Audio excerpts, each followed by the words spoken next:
In this episode of the podcast, we're talking to Sue Bryce. Sue is a photographer, an educator, an author, an entrepreneur. She's created multiple successful businesses and massive online platforms. She's an all-around incredible human being that I'm proud to call a friend. Now, in this episode, we're going to be talking about many different things, including relationships. We're going to talk about Sue's experience building her own photography business, as well as just general business advice that she would give to any entrepreneur. We're going to talk about how she leveraged that into creating successful online platforms. You probably also didn't know that Sue actually has a black belt in karate and has practiced martial arts quite a bit in her life. We'll be talking about all of this and much more in this episode. It's one of my favorites. You guys are going to enjoy it. Let's go ahead and dive in. This is the TSS Podcast.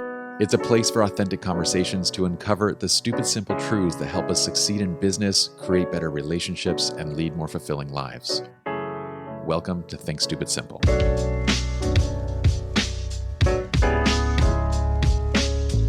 Well, it's fabulous having you on. You are incredible in every single way, and our audience already knows that from my introduction of you. And look at your hair. You have the best quarantine hair I think I've ever seen.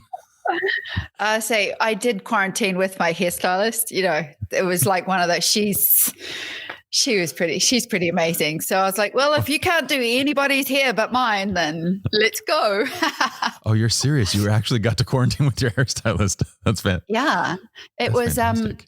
All of her clients canceled for the year. And oh my gosh. She came to me in March and she said, what am I going to do? And, yeah. And, we just talked about it. Like it just literally took away her ability to create an income.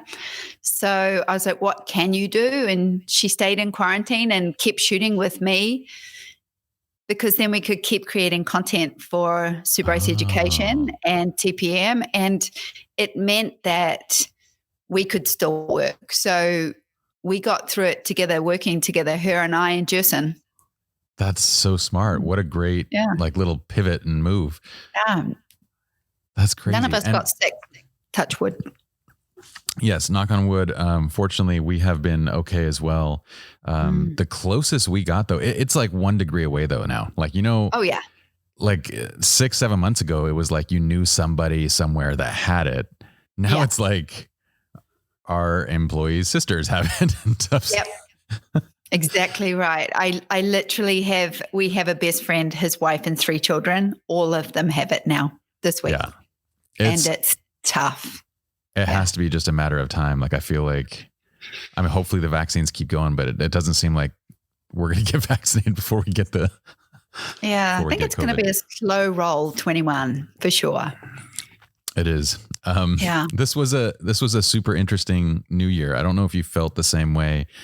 But it was like everyone was kind of like hyping up 2021 as if we weren't just like rolling into more of the same thing. Right. Yeah.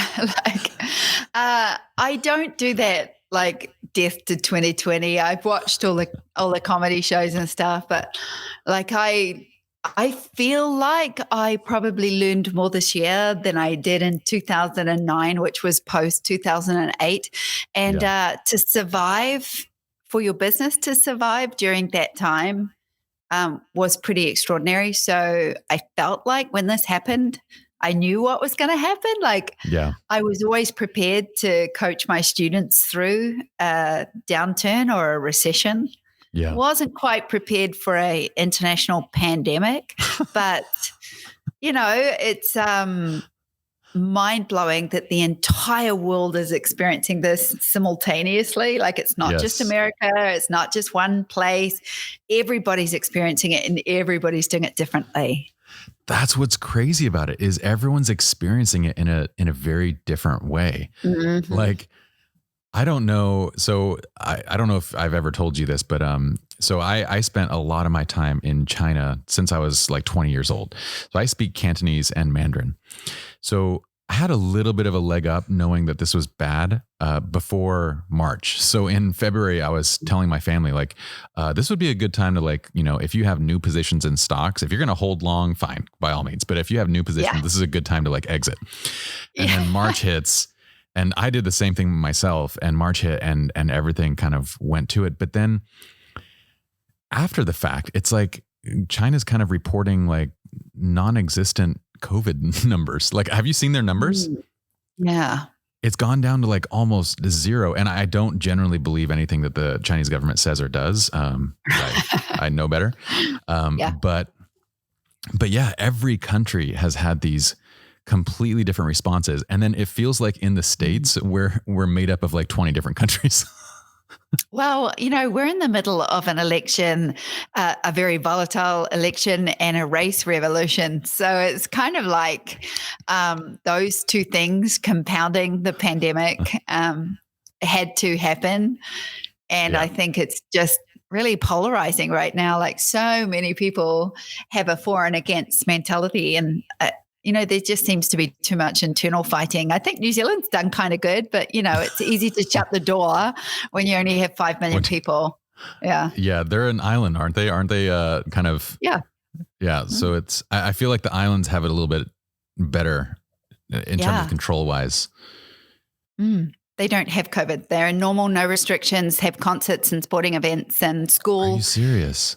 Yeah, they shut the door. If anything happens to my family, which was probably the hardest thing to reconcile, was that I would not have been able to go home for a funeral or a loss, and that I would be held on the border for 14 days in a restriction. But that's how they've managed to be COVID free. That's crazy. So are they closed borders right now still? Have been, the whole year. The whole year. So because like places March. Like I see. And places like Hawaii, they do allow travel, but I believe once you arrive, you're supposed to like quarantine for 14 days. I don't know if they're strict about it or not, but New Zealand is just nobody comes in. Is that what you're saying? Yeah.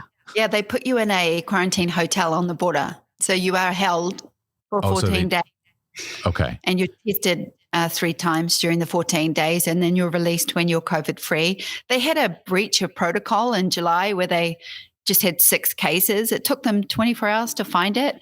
They just had a staff member breach protocol in the quarantine hotel.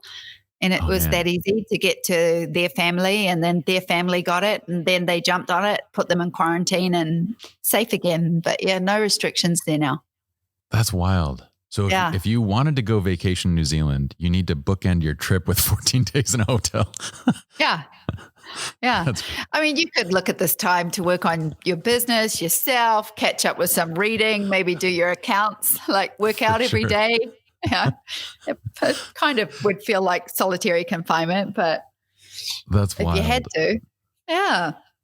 Well, you are in the photography industry. I honestly can't think of another name, another person that has been a greater force for change in terms of education, in terms of mindset, in terms of everything that you've done. You had a studio in 2020. You had a studio that's actually like 20 miles from us in Orange County. But you haven't been able to do any productions from it. Is that correct? No. Yeah, but what a blessing to be locked into that lease during this time. Like, it was a huge expense and a big waste of money, but that's what happens. I was prepared for it, and it seemed like a big waste. I figured I could look at it like loss, or I could just say, well, I'm going to lose that much income on that property. He didn't give us a break, so we tried to utilize it the best we could. We kept broadcasting. We were able to reach our students on a weekly, monthly basis, which was probably the best thing. We were still able to shoot with major restrictions, no touch and all the rest of it, but we got around it. And then, our lease finished at the end of this year, and we just sat there. I really would have loved to have finished the year with a big workshop, big shootout and a big party. Yeah. But we'll just have to do that next time. And I really just started looking for a new space and just, where am I going to go next? And what will I build next? And I'm on the lookout now. Well, that's exciting. And Anthony, can you actually pull up Sue Bryce Education on the screen? The space that you had in LA was gorgeous. I mean, the way that you guys set it up, it was a beautiful space. I'm kind of surprised that, because the landlord, you would think that you would get some sort of forbearance. Like, was there not anything? Well, Well, that they're they a did. business too. I get it. Yeah. I think there was this mentality out when it first happened where everybody said, well, why can't we all just have free rent? Yeah. And I was like, because somebody literally pays for Somebody has this to pay for property. that.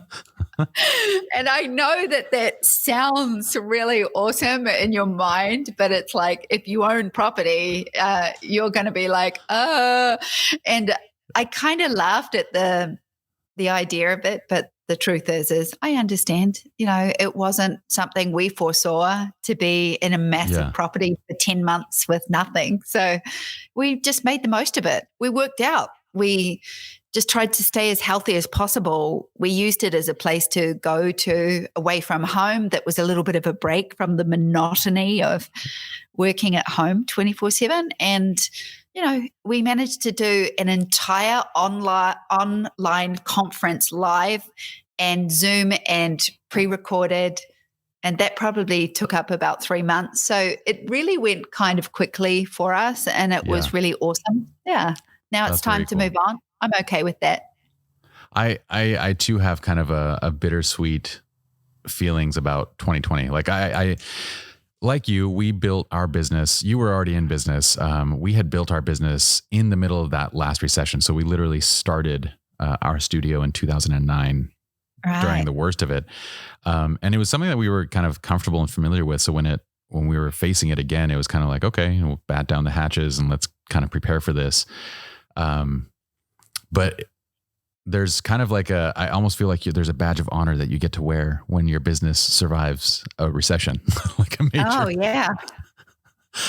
So I went through a recession as an employee, and I remember my boss at the time, I would have been 23, 24. My boss at the time came to me and he said, I need to find $78,000 by next week. And I remember thinking, oh, okay, like that's a lot of money, Sounds like a bad problem.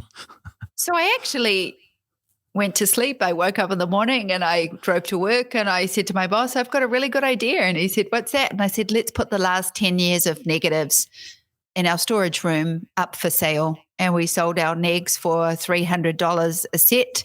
A lot of them, 500 for wedding photos.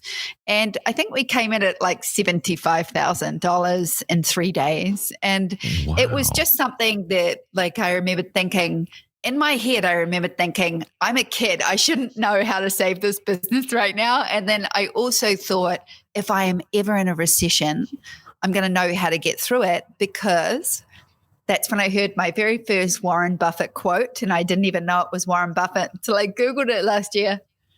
You know who's swimming naked when the tide goes out. I like that. No, that's harsh, because there's a lot of people listening there whose tide has gone out and they got busted naked. And trust me, I was busted as well the first time. The second time I had money in the bank and I knew that I was going to lose that money, but that money was there to cushion my business. And I remembered distinctly preparing that because of the experience I had had before. And probably the biggest wake-up call for anybody in business that has managed to survive was you can rebuild that income. Yep. It's just income. You can rebuild it. And the truth is you can't rebuild your human lives that you've lost, but you can rebuild that income, and you can also prepare yourself next time to never be swimming naked, because it's really the biggest lesson I learned in business in the formative years was to be prepared for it, because I also knew that I would lose everything in my bank account, but I knew I would survive. Yeah. Yeah. Yeah. Now, what if you like swimming naked? and I say this both metaphorically and in a practical sense. The bigger question is, do you like getting caught swimming naked? Because you can swim naked as much as you like.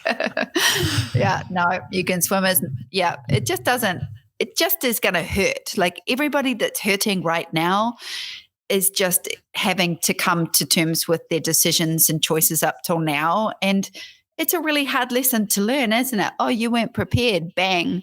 Yeah. And it hurts like hell, but you just learn and grow. Like you said, we started our business in 2009 and the worst of it. I'm sorry, but that was the best of it. Don't you remember what happened? 2008 smashed down everybody over leveraged and just Yeah, absolutely living beyond their means, took it all away, for made you sure. reconnect with your soul and who you are as a human being. We saw an explosion of creativity in 2009 and 2010, tech boom like I have never seen. What's going to come out of this Yeah, disaster is going to be a creative boom. It's going to be people just reinventing their lives and careers because let's face it, you're just not here to lose weight and pay rent. yeah. And there's just more. And I feel like, these times can just be the worst of them, but they're just the time of rebirth, just reconnect. And if I don't make the time to reset who I am in this moment, I've lost a great opportunity. I agree. And I think you might be able to relate to this, but I sometimes feel like I have a screw loose in my head because I want to put aside the tragedy of the entire pandemic, putting that piece aside, the blessing of 2020 in terms of like almost a reboot. I feel some sort of weird excitement for those types of things, like those challenges and those things that fall into my, like, do you feel that same? Like there's certain startup mentality that like reinvigorates me again. Like, okay, we got to figure it out. I feel like I also feel like that when people challenge me, like if I have an idea and I'm following it and I know it's going to take off and I pitch it or try and sell it or talk to someone about it. And if they naysay me, I just instantly feel this like fire just ignites. And it's kind of, I think it's like, maybe it's because I grew up working class and I was kind of worked really hard for everything I thought I had to have. But to me, it was like when you told me I couldn't do something, it was almost like you were absolutely just like challenging me to do it. And then I would hear, you can't have that or you can't do that. And then I just go into this place where I'm like, watch this. And I feel like it's almost how I get so excited is somebody telling me I can't have something. So yeah, I guess it's weird how what brings up the fight in you or what brings up the survival in you and what brings up the drive to take action and create more and ask for more in your life. absolutely. Yeah. What was so interesting to me about 2020, these past recessions, and I know you've been doing this 30 years, right? Your photography career that's nuts. Cause then you also experienced the 98, the tech bubble. Like you were in business during the tech bubble as well. Yep. So we're talking, you've gone through 3 recessions now at this point. Yes. So the first one, I was an employee. Okay. I was a photographer. That was the first one that you mentioned. Mm-hmm. Yeah. At the second one, I was my studio. So there was no online education. There was nothing. I was just a working portrait studio for photographers, gross income around close to $1 million. We were about 950,000 to 980,000 twice in a row. So we'd gotten our business up to sort of $1 million in income. And then it just crashed. But at the same time, I distinctly remember just being prepared for it, being cushioned for it, and I was fine. The third one, obviously, now. Okay. Yeah, that's kind of wild to think about. The other piece of it that's crazy is the past 2 recessions, we felt this, the last one and going back, I would assume on the tech bubble, it was this recession of spending, right? Like this expression, what is it? The discretionary budgets have been trimmed back. So like photography, luxury services, those kind of things, everybody kind of pulls back on. But this one was paired with a recession and a pullback of discretionary income, along with now figure out how to run a completely different business model. Because your existing business model, figure out how to operate without actually being, in contact with people. So to me, it was interesting in the sense that it really highlighted to me what we attract. Like during the pandemic, I saw maternity and newborn children baby numbers spike for portraiture because they're still having babies. Yeah, it's And the they best need time them to have to be babies. You're photographed. locked So inside. yeah. And I literally had photographers in my group saying, I have women just forcing me to do a newborn shoot, baby shoots during a pandemic. And I was like, well, they want to get photographed. Yeah. Like they need that. And especially when one of my girlfriends had a baby on Christmas Eve last year. Mm-hmm. So how many people has met that baby? Yeah. He just turned 1. I stayed in a 14-day quarantine just so I could meet him. That's crazy. And photograph him. I photographed him. So it was so wonderful to me to be able to do that for my dear friend. But like I had to be very careful. So for sure. Crazy. It's 2020. Everyone's locked indoors. There's got to be another baby boom. Makes sense. What else is there to do, Sue? Divorce or have a baby. I think both of them are up right now. So good luck. Good luck. Good luck with either of those. Yeah, start a business.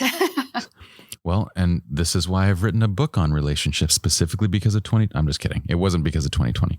But that's an interesting kind of piece to that because 2020 is this forced reckoning with like every one of your decisions up until this point, not only in business, but in your personal life, who you're surrounding yourself with. Yeah. Yeah. Like, who do I live with? Do I like them? Who do I work with? Did you know, interestingly enough, everybody thinks that the highest motivator for an employee is what they're being paid.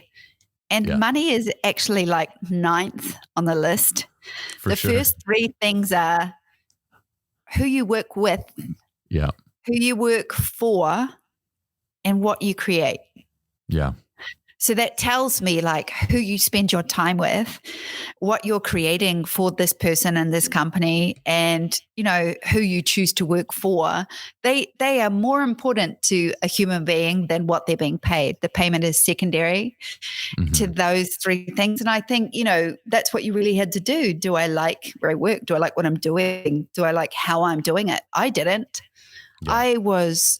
I was never going to be able to sustain what I was trying to sustain before this. Like, I just think I just would have one day just been on stage and I would have just gone, and somebody would have gone, oh, she stopped. Like, you mean before the pandemic, you felt like you were burning it at both ends? Oh yeah. I was burning out, burning up, burning through. I was just pushing myself constantly, just too hard. Everything just felt too overwhelming just all the time. I was just operating at this level of stress that actually made me sort of take a good hard look at myself. I was just like, I don't even like who I am.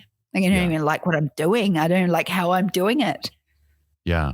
Well, you and George married was that 2020 or 2019? You guys got married? November 2019, November 2nd.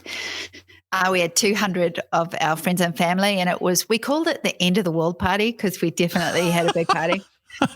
And then, what a timing for that. Right. And then we didn't see anyone for a year. So it's extraordinary. If we talk to our friends, they're still like, oh, your wedding was the best. And I was like, it was literally a year and 2 months ago. But yeah, get married and go into quarantine. You will soon learn if you two can live together. Well, it seems like you both made a great decision, but I was curious if this kind of like evaluation and slowing down of things, I know for myself, well, just to get personal for a second. So when I was unhappily married for almost 15 years.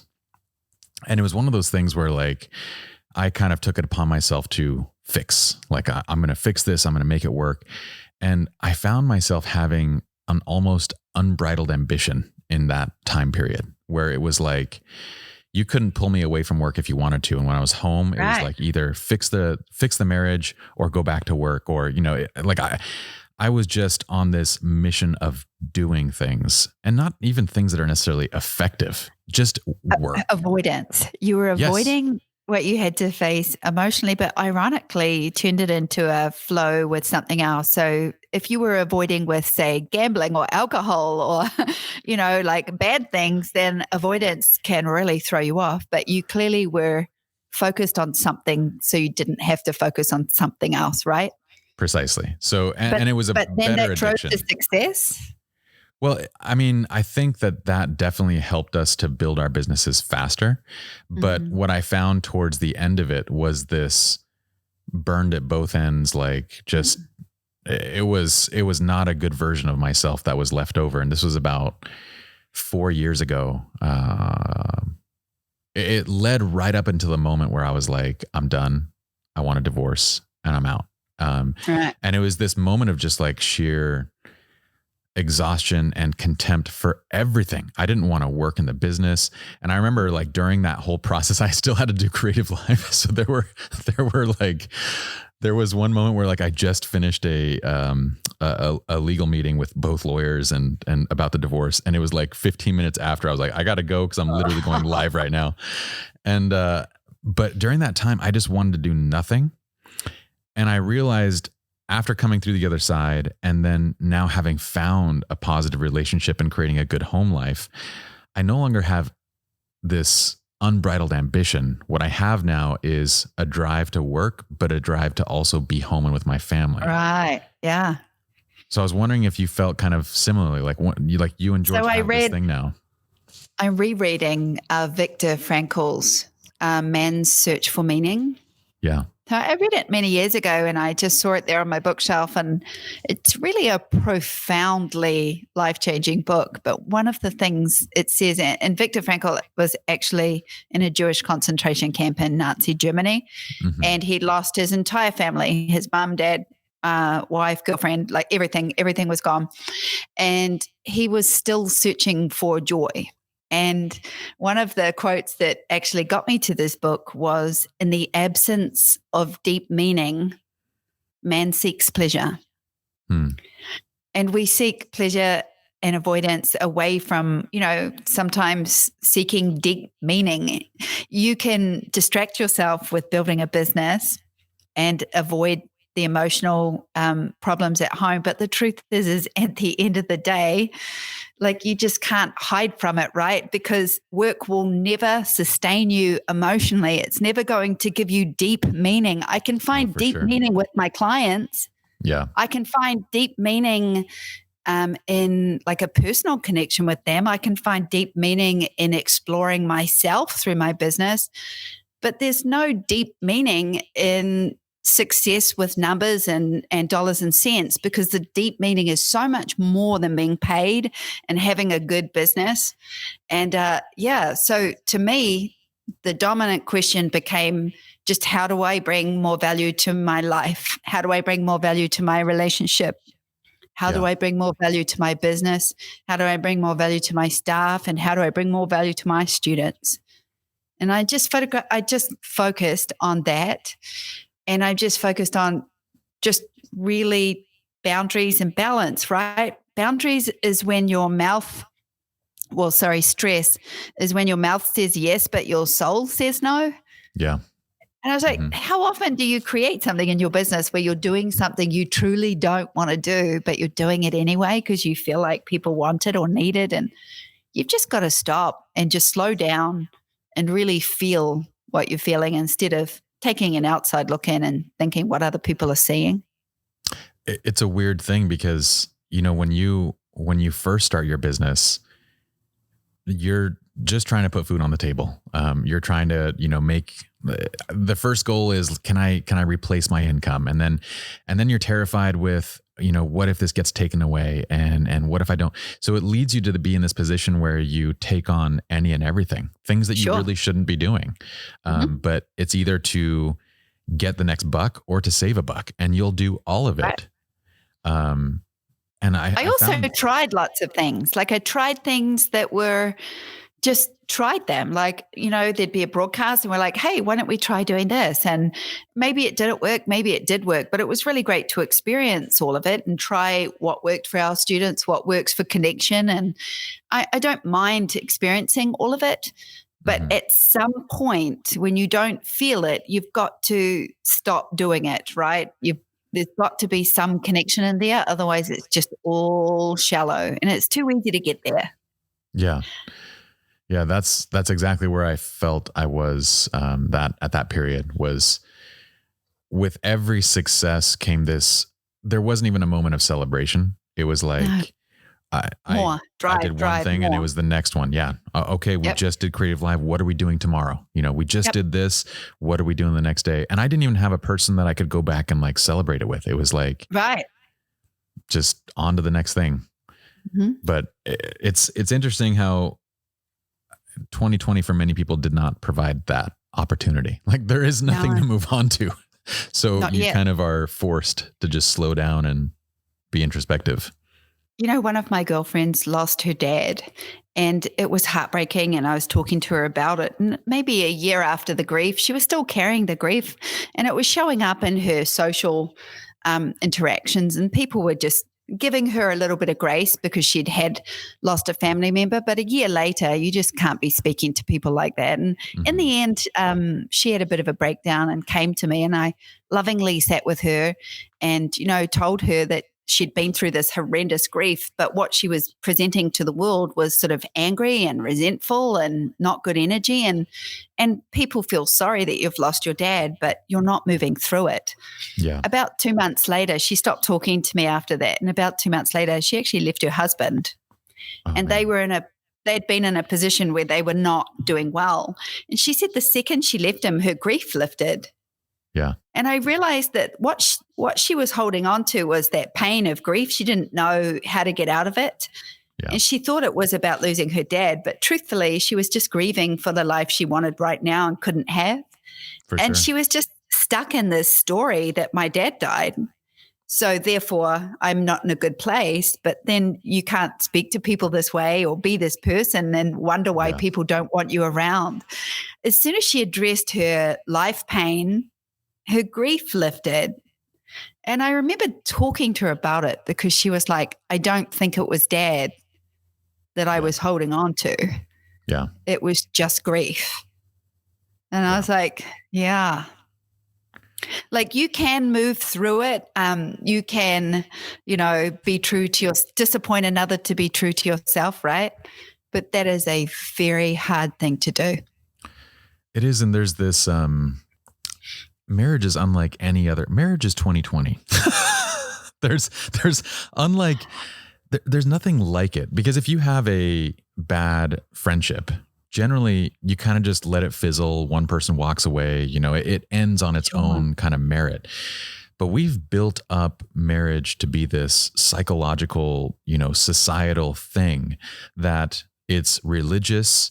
It's part of society. You don't break it. It's a covenant between, it's built up in such a way that for me, at least, it was like, God has put this thing together. Who am I to, break it apart? And it almost like forces you down the road of addictions and other coping mechanisms. Because if this thing is that, if you can make a mistake and choose the wrong relationship, but then you can't end it, then you are literally just only allowed to find other means of it doesn't work like that. Yeah. And so eventually you get to that same place of like this just breakdown, like your friend experienced, and you attach it to things that might not even be the actual crux of it. Yeah. Yeah. But I can't imagine how many people are facing that in 2020. Right. And I believe divorces are up, and it's scary. So are suicides. It's a desperate, sad, crazy time. I'm really mindful of it when I speak to my audience, because I know that we've got a lot of people suffering and a lot of people hurting, and I want to help them as much as I can without telling them that you made these choices, Yeah. because we do make our own choices and we are responsible. In fact, nobody else is responsible for our happiness, not ever. And when I got married, I was 48 years old. So I waited, until only the good ones were left. Yeah. I waited because it was never going to be my thing. And then when I got married, I waited for the marriage thing to kick in. Like, what happens? Nothing happens. You're still you. Yeah. Still living with somebody else with their own feelings and their own brain and their own ideas and their own goals and dreams. And you just lived side by side with them and honor them in this way. And I realized that it's actually not this ecosystem that's all set up for you that you just go and dwell in. You have to work at it, and you have to create what you want constantly. Yeah. In my book, one of the big things that I do is I really try to break down our these really dumb cliche pieces of advice that mold our understanding of what relationships tell me one. Tell me one. I mean, you've been to weddings. I'm sure you've heard many of these. Like, never go to sleep angry would be one of them. You complete me. You are my other half. We're soulmates. This is meant to be. Like all of these pieces that essentially link to the fact that you're not in a healthy relationship. You're codependent. You're actually using somebody else to make yourself happy, to make yourself whole and complete. Yeah. And when one person in that relationship figures out how to be complete on their own, they bump out the other person. I don't really need this anymore. This isn't what I need anymore. What I need is somebody who can walk alongside me and offer kind of an uplifting, additional added value to the experiences that we're having. I don't need support. I don't need this. I need fulfillment and enrichment. So I don't know. What are your thoughts on never go to bed angry? I go to bed angry a lot. I mean, you have to and think God about things. Bless you for it, Sue. Yeah, like things keep me awake. For me, I believe this. I remember when we were dating for a significant period of time, I remember thinking that I was trying too hard. Yeah. Yeah. I was just trying too hard. I was trying too hard to be a girlfriend, a partner, and I'm probably almost mothering, like kind of like I was just trying too hard. I hadn't been in a long-term relationship. So I spent 13 years building my business single. Yeah. And it was the best 13 years because the only thing I had to focus on was my business. So Absolutely. You did it differently. You might have done it to avoid what was happening at home. I did it because I was single and I really just didn't allow room for a relationship. So, just allowing room for a relationship. I remember trying too hard the first year. I remembered getting to the first year and thinking, well, this is good, but it's not great.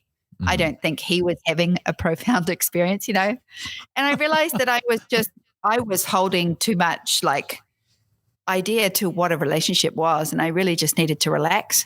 Yeah. So I started to focus on just my self-love, what I want. Tell me what that looked like. What was your self-love? Self-care, self-soothing, writing, creating content that I want to create, doing the shoots that I want to create, living how I want to live. I still had I lost 25 pounds because I was just like, why am I carrying this excess? It doesn't seem to fit me, or like it just seemed to be there. And it was just work stress. And I just accepted that I stress out, I work a lot, and I probably don't eat as well as I should or balance exercise. And then I really just started to self-care. I really just focused on me and what I want, who I am. And I felt like the more I did that, just the more closer we got, like the more amazing our relationship got. That's such an interesting. Well, you can do whatever you want for someone else, but the more you become the person you want to be, the more you focus on who you are and your own self-value and your own self-care, you become a very attractive energy at that point. And I felt like I was trying to be a girlfriend and trying to be a wife. And I really just didn't know how to do it. I was just like, okay, so I'm not very good at this.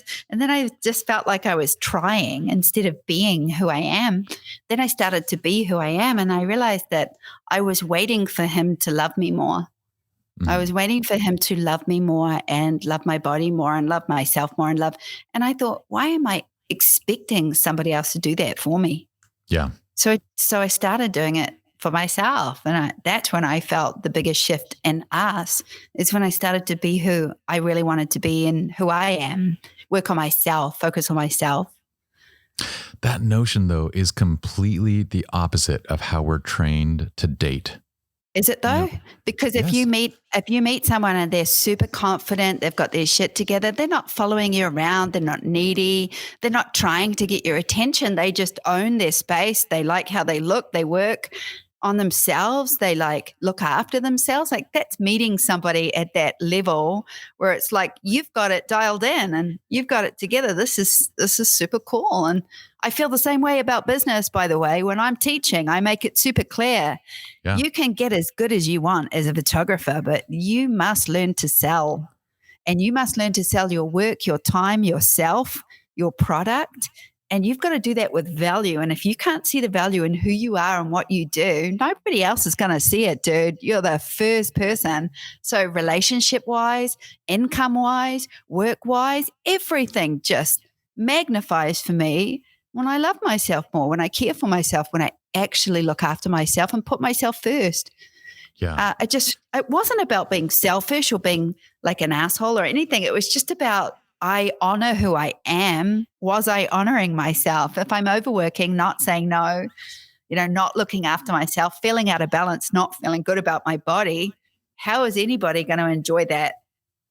Well, it's a giant truth bomb. And what I'm saying is what you've laid out is spot on. Like, you have to be a whole self-actualized individual with another person who is the same before you can expect to have something healthy between the two of you. Yeah. But the way that we're taught to date is exactly the opposite. The way that we're taught to date, the way that we see it, and we might not be taught like directly, but we're shown that you get dolled up, you get pretty, you go and you present a version of yourself that does not exist. You go as a guy and you be interested in all the things that she is. Oh, I would love to go to Les Mis. Let's go to Les Mis. You design a lifestyle that is completely unsustainable. So 6 months in, when the rug is pulled out from this and you're like, you know what, I really just don't like Les Mis and I don't like all these things. And I've been doing all this because, you liked it and but now that we're not really dating anymore, like I don't feel like, people wonder what changed. And it's like nothing changed. Everybody puts up airs. So I've in working with some people, they were asking me like, well, what do you do for a first date? I'm like, do what you know. Like if you cook, I do meal prep. I'm like, my first date with Yen, I was like, why don't you come over and do meal prep with me? We'll make it like a dinner in and we'll just do meal prep. And so we literally cooked 40 meals, like our very first date. And I'm like, if she doesn't like this, this is who I am. Like every Sunday I cook 40 meals. So like, I kind of want to show those things and I want to see if we can have fun doing regular things. And to transition this into the business side, I would say that people almost set up their businesses in the exact same manner that they date. They look for the money. Validation. They look for the money, the validation, everything else, and they don't design the business around who they are. And they don't give what they're supposed to give. They don't even understand that they're not giving what they're supposed to be giving. Yes. Yes. So you have had the pleasure, the fortune, I mean, this has all come from your own hard work, but I kind of want to go back for a minute and just spell out what that hard work looked like. So post 98 tech bubble, you had left in 2000 something. I'm just guessing numbers, but you went and created your own business. 2001. Can you lay out, because so many times people have a hard time. They see Sue Bryce, the empire that you have created at this point, and they go, man, but I don't have all that stuff when I started out, so I can't do it. So can you actually give us a picture of what starting out looked like for you? Yeah, 2001, I was turning 30 and my girlfriends had a party and they all bought French champagne. And we're sitting there drinking French champagne because all three of them had purchased a house that month. And I was earning $400 a week. So here I was drinking this French champagne with my three girlfriends thinking they're all 30. They've all just bought a house. I definitely don't have a house, but I have a creative job.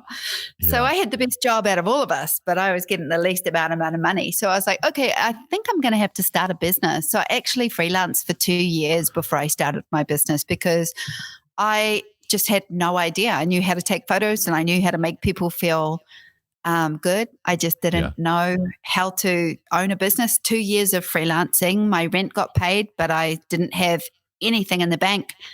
Nothing, just barely scrape by, but I was fed and watered and I could live. And then in 2003, I think I just did like this thing where I was like, you need to focus on this. You need to take this seriously. You need to do this with less fear. And I just opened my studio then.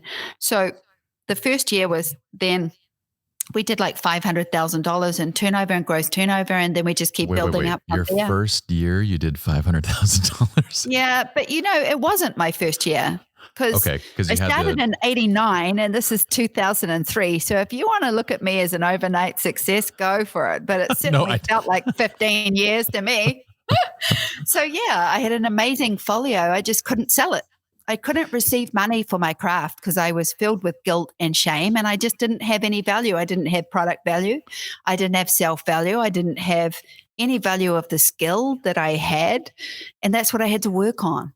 So you had a hard time just asking people to spend the money.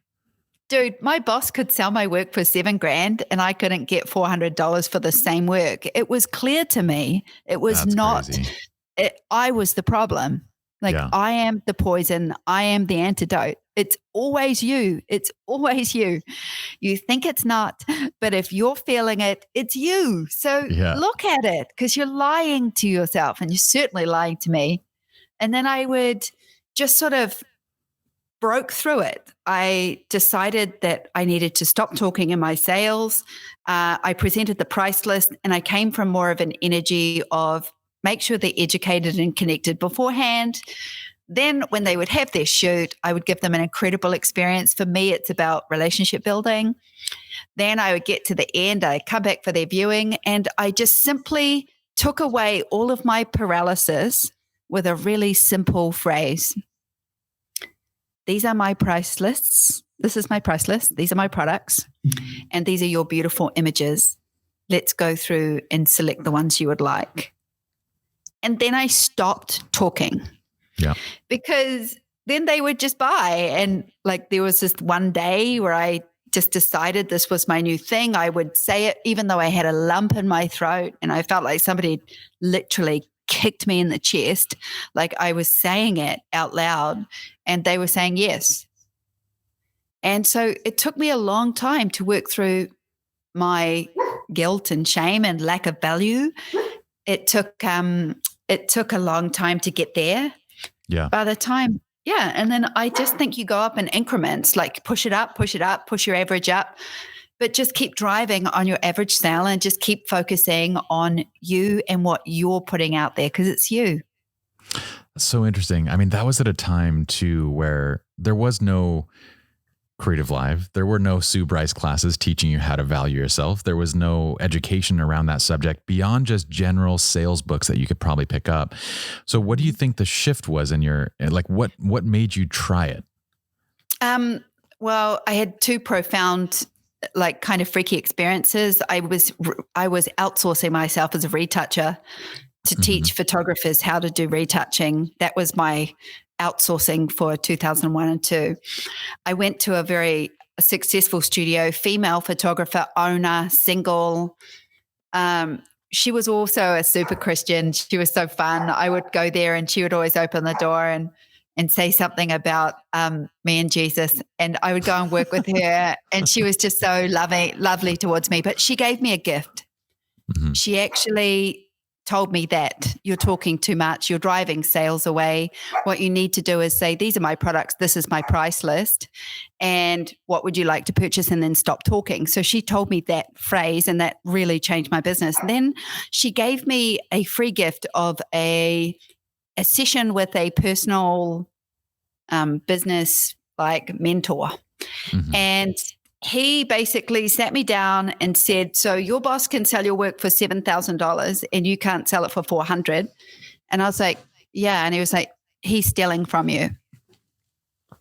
And I was like, oh my gosh, I instantly got like defensive. And he was like, here, before you get upset about that, you're allowing it to happen. So let's talk about it. And he just talked me through asking for more. And he told me to ask for more and come back in a month. And I came back with exactly the task he set me, no more and no less. And that was the lesson. He looked at me and he said, what did you set out to do? And I said, I handed in my notice. I have $2,000 cash and a Canon 10D. And he looked at me and he said, look at you go. Exactly what you asked for. No more and no less. So he sent me out a month to come back with those 3 things. And that's what I came back with, to prove to me that you get exactly what you ask for and exactly what you step up to receive. And it's no more and no less than what you ask for. Yeah. Sometimes, so be really careful what you're focused on. It's interesting how there's these moments where, and I don't think these people realize it at the time. None of us realize it at the time, but there's these moments of profound impact that we all experience where somebody says something, they graciously offer a half hour or an hour of their time and give you a critique or a lesson that profoundly changes everything. Mm-hmm. So in your first year, even getting 500,000 is incredible. I don't even know. I can't think of anyone off the top of my head that was able to do that as a portrait studio in their first year. Granted, like you said, you had your backbone and experience, but how did you, one of the toughest things that, photographers or any business owner has when they branch out and go on their own is getting the initial clients, the initial leads. Were there any tips or tricks that you might give on that area? I'm an open book about that. So here I was in my country garage and I knew that I needed to get out there. So I actually wrote letters. I wrote letters to beauty businesses. I wrote letters to gyms, weight loss centers, hair and beauty, hairstyling, nails, and spas, day spas in the area. I sent all of the either women managers or owners a $500 gift card. And I said to them, my name is Sue Bryce. I am a portrait photographer, contemporary portrait photographer. This is my beautiful work. And I created this really cool little brochure. And then I said, I would like you to give me to your client base. I would never expect that you would do that without trying me yourself. So I've enclosed a $500 gift voucher for you to come in and have this experience yourself and see if we can work together. I got 5. All 5 of them spent more money than the $500 gift card. So like one spent another $500, one spent another $3,000. So they would get their $500 and then they would just pay me more. And somebody who's giving you $3,500 at that point is like, you're pretty amazing. You can photograph my clients. And I say, great, you're going to give away, 300 gift cards to me. And so I wasn't getting paid for my sitting. Inevitably, that would be free, and I would make the money in my sale. And that's how I got to here. That's so fascinating. So the $500 gift card, from a business practice standpoint, they could have come in, had the experience, spent the $500, walked out with something and not spent it more. Yeah. 2 wall portraits. They could have got 2 wall portraits, but I banked on the fact that I could win them over. Yeah. Well, what I also want to point out with what you just laid out was that is an honest business practice, because a lot of people set up kind of shady gift certificate, gift card type situations where they come into the studio with a $2,000 gift card, but the lowest price item is $3,000. So no matter what, they have to spend something. Yeah. And I always say, like, if you were in your client's shoes, that's not a good experience to begin with. I love what you set up in that. It was an honest business practice, get them in to try it out, and banking on the fact that you're going to sell them. You're going to sell them on this experience. So I had a 10% gift card response with my average sale at the time was $1,850. Okay. Like my average sale at the time was $1,850. So to get to almost $1 million in income, we needed to be shooting 10 double shoots a week. Yeah. So we were driving those numbers hard in year 2 and year 3. And again, I nearly died, and just my soul, like, it was great. Like Daddy Warbucks, everyone's like, you must be so proud of yourself for building this and making so much money.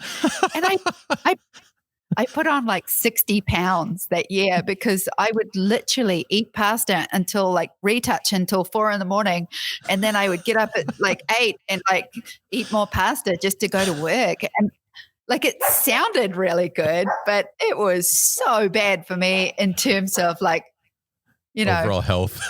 Oh, yeah, horrendous. But it's what you do. I mean, everybody finds their way a different way.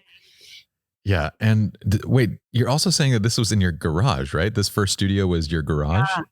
Because I don't think we really, I need to point that out. Like this, you did $500,000 in your garage studio. Yeah. And then the second year we did nearly 700. And then in our third year, we moved into a bigger studio in the city and we broke that 920 mark in year 3. And that really, at that point, I had a very solid understanding that this was not a sustainable business model. Okay. Yeah. What gave you that, other than just the sheer amount of hours that you're putting into it, or what was that understanding? Okay. Consider this. You're about to employ 2 photographers so that you can step up in your business. Yeah. But what happens when you step up and away from the only part that you like doing? Oh, I see what you're saying. Yeah. So I employed 2 photographers and then I started to manage them from home because I didn't want to go. And they were doing the shoots. But then I started to, ironically, people would be calling me going, hey, would you photograph me in your garage? And so I would work from home that last year and just do shoots myself. And that was the moment I was like, I don't need to have a big studio and 8 staff. I just need to like what I'm doing and I can get paid anywhere. Did you find that the shooters that you had working with you, did you find that their average sales and client satisfaction was lower than yours? No, because they worked on why. Oh, yeah. I was like, okay, there's 2 things. The second they hear my name, they're not going to want you. Yeah. So I have to position you in a way that you're my equal. I would go into the shoot, like they would give me, we had a secret signal for I need help. And I would just go into the studio during that time and look at the back of the camera and go, oh, what are you girls doing right now? And she was like, oh, we're going to do like the fashion quarterly pose that you really love doing. And I was like, oh, let me play. And I would just jump in and like take over, right? That's hilarious. They bonded with that client. Yeah. And when that client sees them as being the important one, the client would actually be a little bit rude to me. Yeah. That was the moment I knew I had crossed over. That's very well set up. I'm connected to both of them, all 4 of them actually, the 2 photographers and the 2 makeup artists and the videographer that all work for me are still in my network. They're in SBE. They still have their own studios and they're really kicking ass. Awesome. That's rad. I feel like you have to, in the hiring process, to find people that are that committed to your why and your purpose. It takes a lot of time to find the right person.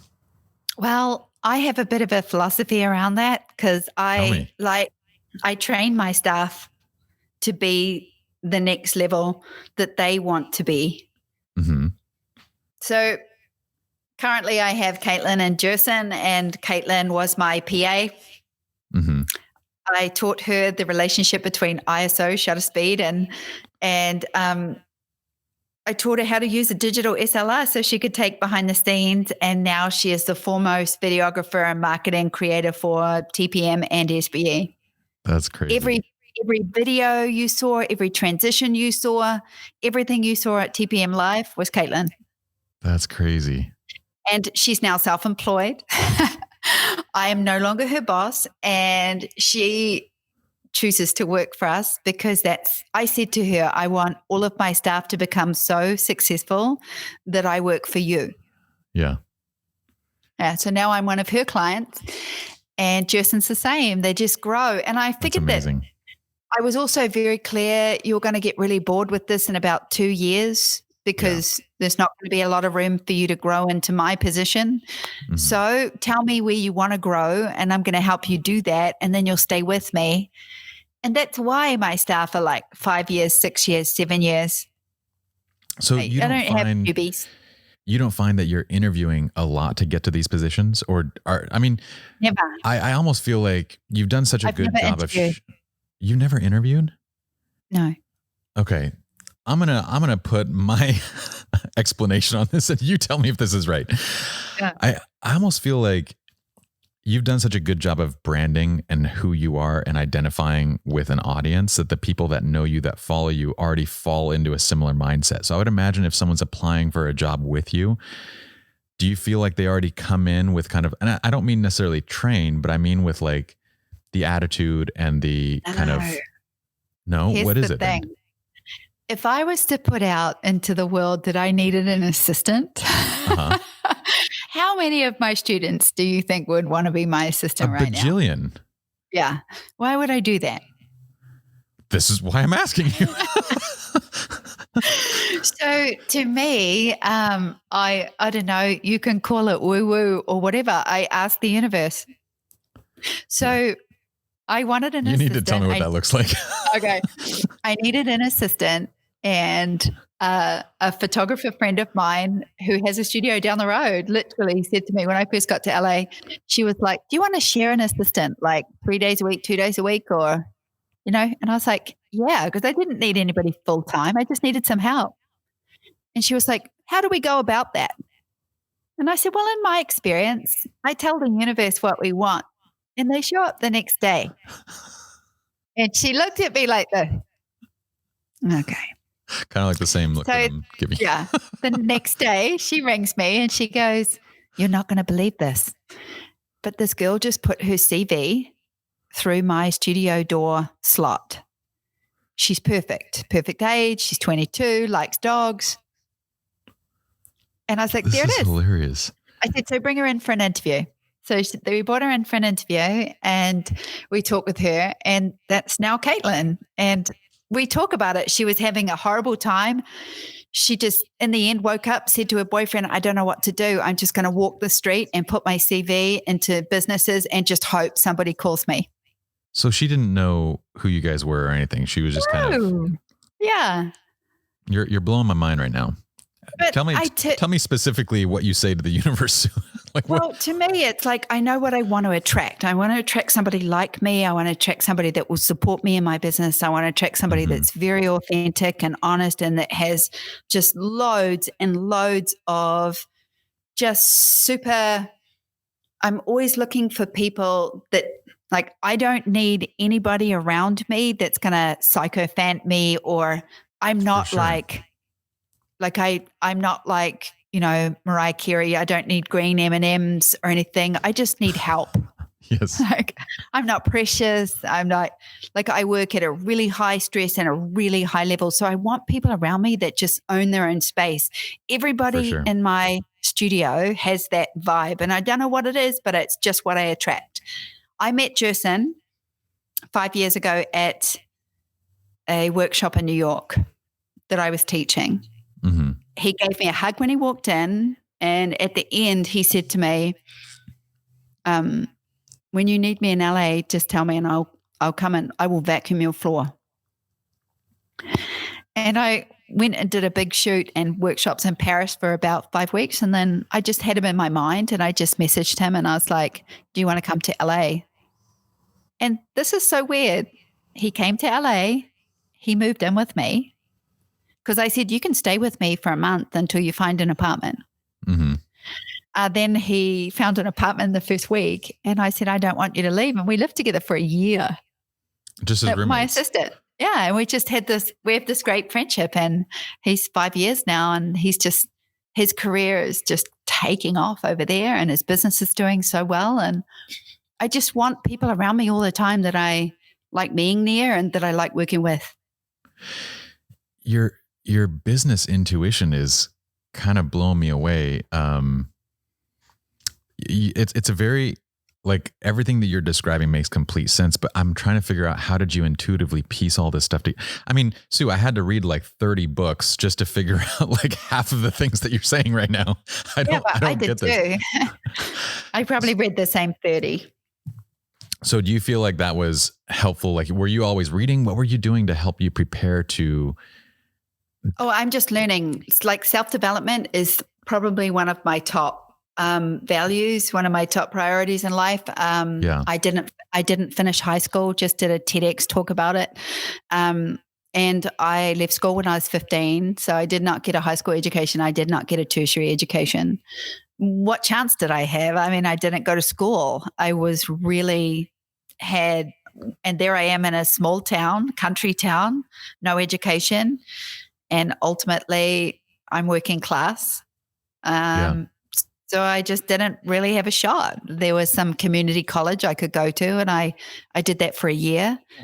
And then I found photography, and I was just really lucky that I found a skill that I could master that wasn't a skill that I needed to have any other education for. So I guess I've been like hacking my way. I think when I first blew up on Creative Live, somebody wrote, there will always be a good hack. And I was like, I have hacked my way through life. So being called a hack was not insulting to me. Yeah. Like hacking a studio that earns $1 million a year. Yeah, I did that. I hacked that. And I will hack whatever I need to do for the rest of my life, because you just got to make it up as you go along. Hell yeah. That's what everybody's doing, man. Business school doesn't teach you about business. It just teaches you theory.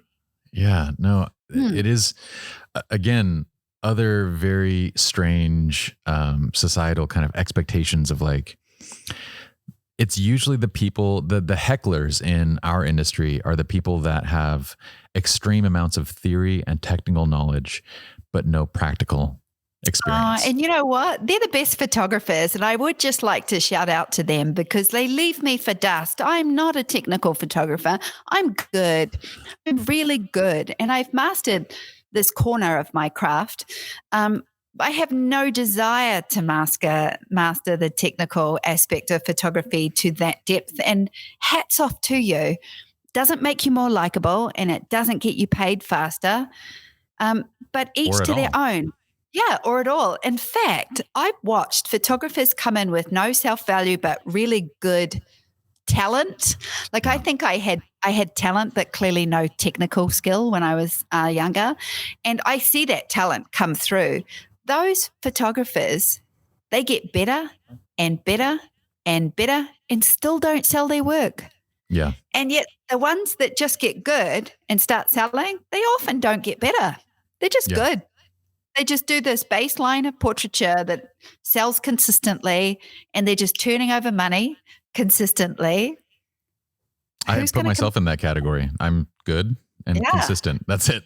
Yeah. So am I. So I don't desire to be like the best photographer in the world. Yeah. And like if anybody writes, so she's not that great, I'm like, she's really not. I'm pretty damn average. And it's like, that's the whole point. I have a strong bias for action, Pi. Like, I don't know why. I just do. No, and I 100%. know that when I decide, I'm going to do it. Yeah. And there's, like one of the biggest things that I'm so curious from a student standpoint of like the people that you've taught, and I want to ask your experience, but one of the people that I teach, one of their biggest hurdles is just action, like the initial step. Like they constantly procrastinate because they're like, you know what, when my work is good enough, then I'll do it. And when I'm to this point, I'm going to do it. When I have this much, I'm going to do it. It gets better and you still get rejected. Yeah. Well, it gets really good and somebody will still say something to you that feels like they have punched you in the throat. Like it doesn't matter. Like it doesn't matter what you think you're avoiding, whatever you think rejection or criticism or perfectionism is just avoidance. Yeah. From doing what you're supposed to do. And you're mostly worried about what somebody else thinks of you. Well, guess what? They're going to make up their mind whether they've met you or not. People have an opinion about me. They've never met me. Yeah. And I love it. I think it's really interesting. It kind of makes me laugh. But I don't have to live up to that. It's not even who I am. Yeah. It's hilarious it's hilarious what people are willing to say online versus to your face, like when you're actually at a trade show. Cause I get that a Right. lot. Like I online, I get so much crap talk, and I can't imagine. I feel like for women, it's gotten better over the past few years, but 5 years ago, if you were a female educator, I felt like half the men in the room just wanted to shit on them. Like Oh it my was like God. it was like the goal of technical guys. Like, no, you don't belong here. I'm like, what is going on? I got to give you some feedback from my very first creative life, where I didn't even have a Facebook page, and then I got 11,000 followers in 3 days. It was such That's a crazy. weird time because everybody had an opinion. I also got 11,000 emails, and I responded to all of them. Oh my gosh. Yeah, it took me like 6 weeks, and I had like RSI, and I was crying at the end of it. And I was like, "What am I doing?" But uh, the best one was, we have a question from the audience. Yes, who are the men that are successful in doing this?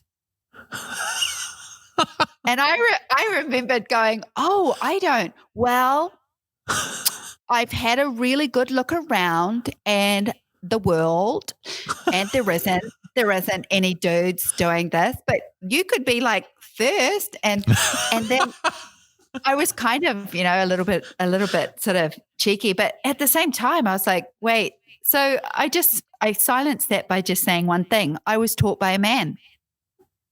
Interesting. Yeah. The photographer that taught me was a man. He just loved women, so he wasn't creepy towards them. And that was the biggest question I got asked. Yeah. And can men do this? Yeah. And I was like, well, you don't use your penis to take a photo. Well, So I'm pretty sure sometimes. if you use your finger, I've got a finger too. We're all good. Like, I didn't get it. And I realized what they were saying to me is, I don't want to be taught by a woman. Well, I've gotten that same thing actually from women. And I think what it comes down to is relatability. Like, Sue, your story is so incredibly powerful. Your message is so powerful, A, because it's authentic, but B, because it's also very relatable. It's not as if you just started in just went and started a studio or any of those things. You had your experience working for somebody, then you quit, then you did your own thing. You had $400 in the bank, nobody bankrolling you.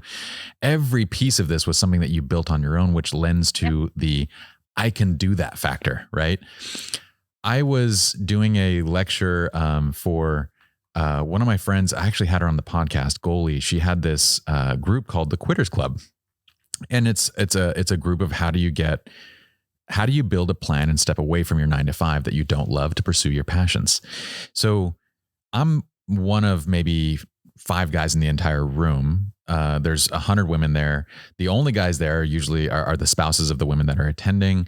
And her whole 99% of her audience is female.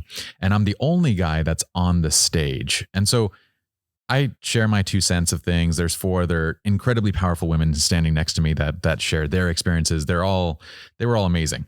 I got off the stage and one of the ladies comes up to me and she's like, okay, I like what you've done, but I can't do that. And I'm like, what part of what I said can't you do? And you're like, well, you said that you spent like $2 per meal, when you first started out. And I'm like, yeah, I had to budget because I didn't have any money. She's like, I can't do that. And I was like, okay. Like, maybe just eat at home and just, do whatever you can. She's like, well, I'm used to a certain lifestyle. And that's the other thing is I can't just live in a crappy apartment. And I'm like, yeah, my rent was pretty cheap. I just tried to get by. She's like, yeah, I can't do that. And I was like, okay.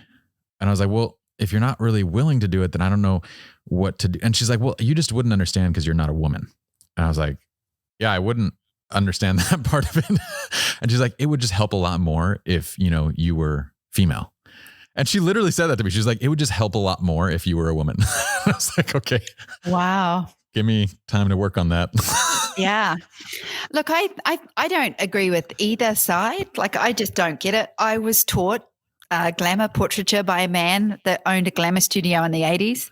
And he just loved women and he loved beauty. And so did I. And we got on really well and we're still friends. And I don't get the his and hers thing in the US. It's not in New Zealand, absolutely not. But in the US, I just found that there was just this constant back and forth between she's a woman educator, he's a male educator. And I was just like, I don't get it.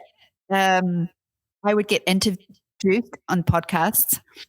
I'm about to introduce to you an award-winning photographer. She's successful. She's got a studio. She's got an education. Oh, I can hear and this all coming. the women love her. Just all the women love her, and she has a strong feminine following. And I'm like sitting there going, oh, like I'm 43% male. Yeah. But I market and shoot a very feminine genre. For sure. Because I want to create a brand that made all women just come to me. So I did that. And then I inherently got seen as being just female. Mm-hmm. I don't know where it comes from. I'm a black belt in karate, and I was in the New Zealand black belt women's team for my style for 3 years. And I trained with men. I fought men on a daily basis. But I fight as a woman. This is why you're badass. But in business, I'm no different. Like I'm just a black belt. I'm not a girl. I'm not a boy. I'm just somebody that's trying to advance my discipline and give incredible service and experience. So it's like this whole thing. I don't know what that is, but that's such BS. It's a very odd time. And I feel like all these things are exaggerated. We need to put a pin in the martial arts thing and talk about that in just a second. It was years and years ago, but it was a very great discipline in my life for 6 years, and something I did on a daily practice for 6 years. And when you train daily for 6 years, you learn a lot about yourself. That's really what it comes down to. It's not about awards or accolades, because, you know, at the same time I was winning awards in the photography arena, just trying to get noticed. Yeah. So it was, to me, a discipline or a sport or any discipline that allows you to push yourself and find your own north point, like anything that's inside you where you can be self-soothing, self-fulfilling, like motivating. For sure. So anything to me that's going to click inside me and go, on your feet, Bryce, like you're going to get through this day. It's going to drive me. It's going to motivate me. It's going to give me this great obsession. I'm very much wired like that. So I'm always looking for the next thing that I can dig so deep into and get really excited about. I probably get more forlorn when that's taken away. Yeah, I'm super into martial arts. Our whole family is jiu-jitsu.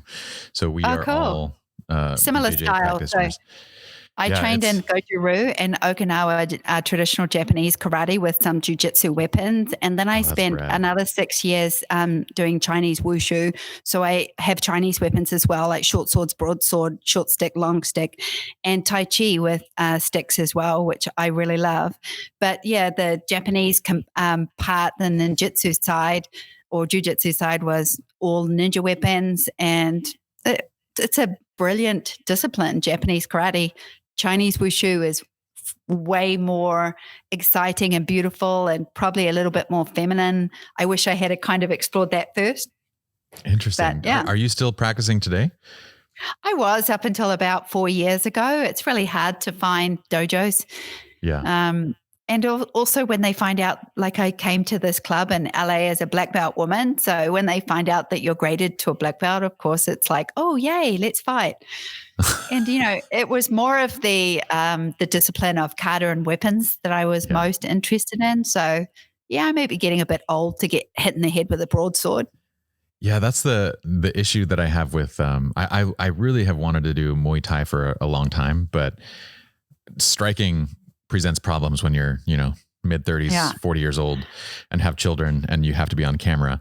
But I would do shoot and I would have those massive pressure bruises, that you get from blocking. Yes. And the big circle with the circle in the middle. And I'd be doing a shoot, holding my camera up and I'd see someone look down at my forearms and I'd have to explain. Oh my gosh. I'd have like 5 of them, like all over my arms and a busted finger or a dislocated something or a broken cheekbone. I was a mess. Everyone's like, I think Sue's in a bad relationship. Yeah. Somebody help her. Right?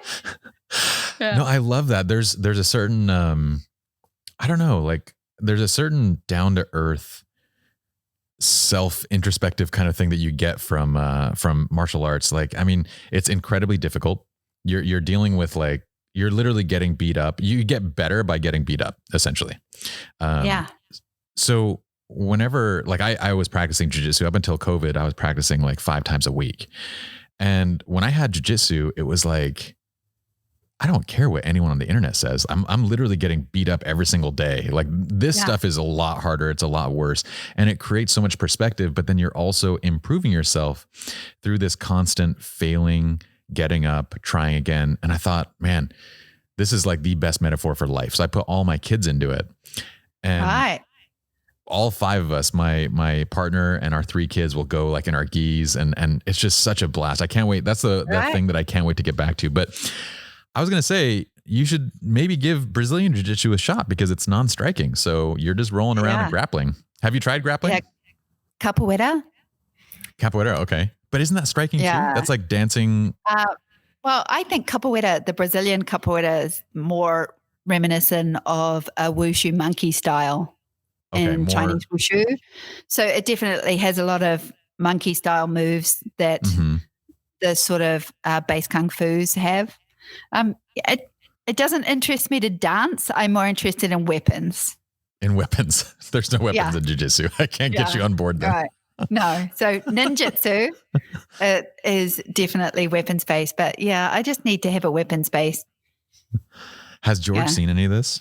Has he seen you practice at all? I've got videos, but he boxes. So it's like we watch a lot of fighting. We watch a lot of MMA. I love MMA. I love boxing. I do too. That's so funny because as creatives, I'm always posting like UFC and Bellator fights like to my stories, and I'll get these messages like, "Oh, how do you indulge with just pure violence?" And I'm like, "Well, you don't understand it. It's not pure violence. It's pure discipline." I guess I competed in martial arts, so when you compete, it gives you a whole different level of appreciation for what a boxer has to go through before they start a heavyweight fight. Absolutely. Or, and it's really, really quite incredible. As a discipline, I find it respectful because you have to elevate your masters. You have to be respectful. You have to take your turn. You can even be physically stronger. Something I always did to my students, and I kind of do a similar thing to the photographers that I teach, is whenever I'd get a woman join my class, because I taught kids and adults as well, I would probably about 2 or 3 weeks in, during their first or second round of kumite, I would fight them myself as a girl, and I would punch them in the face. It was very intentional. Most women have never been punched in the face. And honestly, it is one of the most jolting things that anybody can physically do to you. Yeah. And if anybody has ever walked up and striked you, it's a mixture between shock and violence like no other. And I would make sure that they knew that I had control, that it was just a gentle punch. It may have made a blood nose or like a sore nose or a bruise, but I never hurt them. And then I would watch them get that big fright, and I'd watch them look at me like a girl, and then they would start crying, and then I would whisper to them, "Now you know what it's like to be punched in the face." And they would look at me and I go, "See? And the next time somebody punches you in the face, you're going to recover a lot faster, right?" And I would just allow them to experience the shock of that because it's so quick and it's a real jolt. And then for a girl, it's just like, it's almost unthought of. Yeah. And it really, I just watched these girls just grow and become black belts and really strong. And I was like, I just had to take their fear away and really show them something they've not experienced. You're going to get a lot of that in business. There's a lot of face punches in there. I was going to say, isn't this just like the recession was a massive punch in the face, but it's this concept of like, once you know what that feels like, then you can react to it. If you're constantly afraid of what it is and fearful of it, then when it actually does happen, you can't control your emotions to be able to respond to it. No. And you know what? Whatever you're focused on, you're going to attract that. So if you're focused on having a fear of rejection, you're going to be rejected because it's what you're asking for. You're literally asking for the lesson. Yeah. Yeah, no, that is. I was like, I just want a chance to prove that mega wealth can't make me happy. Like I was like, if I'm going to be afraid of something, I want to be afraid of like $30 million and then it's going to come to me because then I'm afraid of it. I'm joking, but you know what I mean? No, you're 100% spot on. And that's the, when you talked earlier about kind of, we step in our own way when it comes to sales and all those things. We project every one of those fears that we have, like literally right onto the person standing. And I remember you saying this, that was one of the interviews that I did that kind of changed me was when I first interviewed you. Was that like 7 years ago? You know what? It was probably 5. 5? It was a while ago. Had we launched SBE? No, this was I think this was 6 or 7. I got to go back and look it up. But I remember you talking about self-value and self-worth. And I was thinking this is literally why Justin does all my sales meetings, because I was doing the exact same things that you were spelling out. But it's that worry and every single person that says it because they go, what if they think that price is too high? That's not them thinking it. That's you thinking it in that moment. Yeah. So how do you feel like, how do you help people to break this piece down and to actually start believing?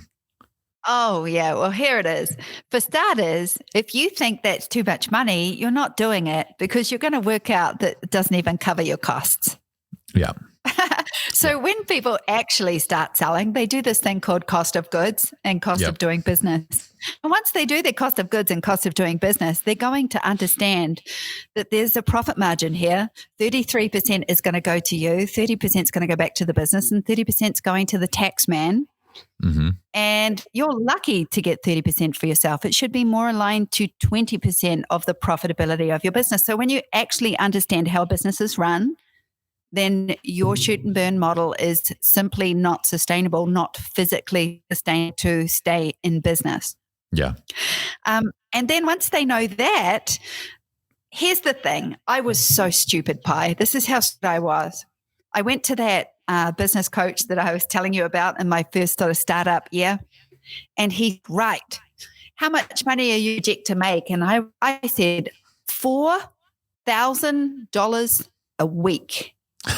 And he looks at me and he goes, and you're going to pay yourself 10% of that.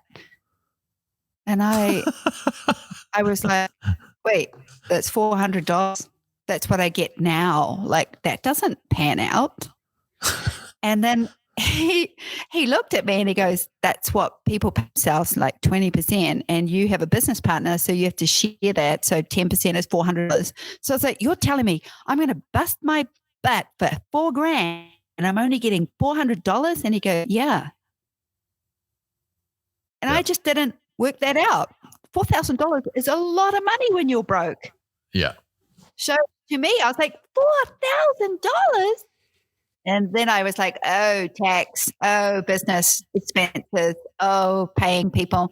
And I just realized it wasn't even sustainable. Like what was I even thinking that I could sustain an income at this level? So I obviously had to make a goal to earn $20,000 a week. And we hit that in week 12.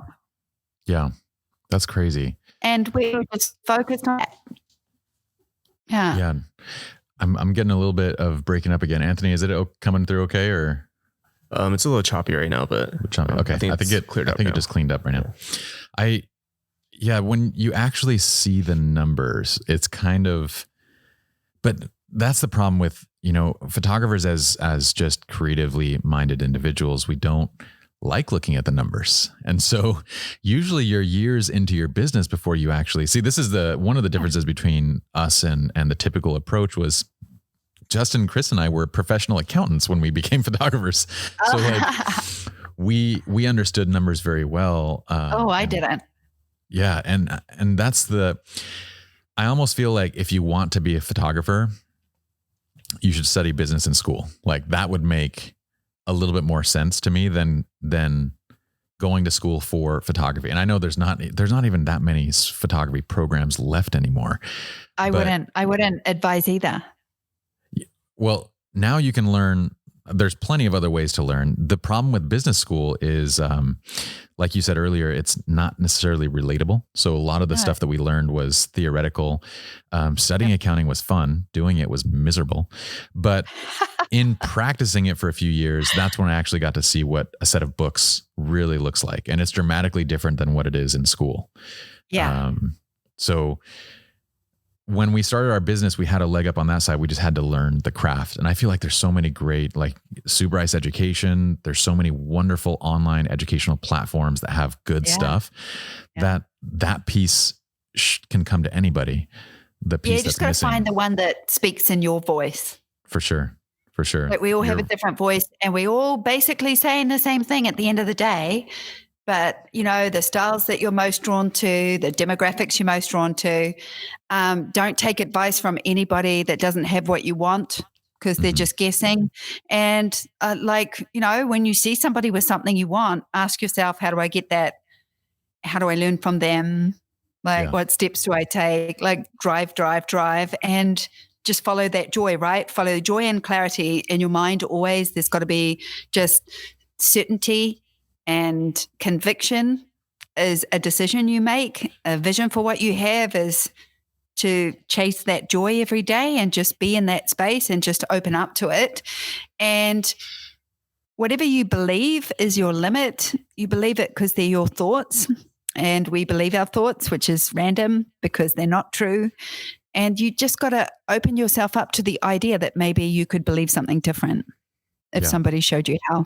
And then everything else is just following the path of what you want and how you enjoy it. And I've seen so many educators blow up in the last 12 years that got taken down for bizarre misdemeanors, but maybe they just didn't have the authenticity to stay up there, or maybe they just, I don't know. It's been a crazy ride and I'm into it. I'm enjoying it. Yeah. It's a lot of fun for sure. And it's interesting. I think education, like anything else, you have to see if it aligns with who you are. Like the educators that I see come in and out often are the ones who choose education because they think they can make a quick buck, or they think like, I'm doing this, why not? Sue Bryce is successful doing it, so I should be successful doing it. They look at it from that standpoint. And so they never get into it with like a authentic why. They kind of get into it with searching for money, and they get taken down real quick. Yeah, like I don't see my market is bigger. I can scale bigger with my education being online because I can get a bigger audience, which means I can effectively scale that business to be a lot more profitable than my portrait studio, although I come from a very profitable portrait studio. So it wasn't a matter of education or photography, because a lot of photographers that create education won't necessarily create a subscription site with thousands of members, but like maybe just workshops, internal workshops. This year, I'm focused on creating education to educate photographers on how they can make more money and diversify their incomes with education, with one-on-one coaching, mentoring in the industry, with design, with outsourcing, retouching, with flipping the way that they're shooting to monetize, because there's just always a way to make it work for you. You just got to find your way through that. I feel like if I don't teach people how to educate properly, I would love to be able to teach people how to create education in their field, if that's what they want. But yeah, not everyone, you don't just try that and then go, yeah, that wasn't for me. It's a big choice. For sure. It's interesting. Like you said, you get into education for the experience that a particular platform or teacher would provide to you. And you want to find those kind of experiences and those things that align with who you are.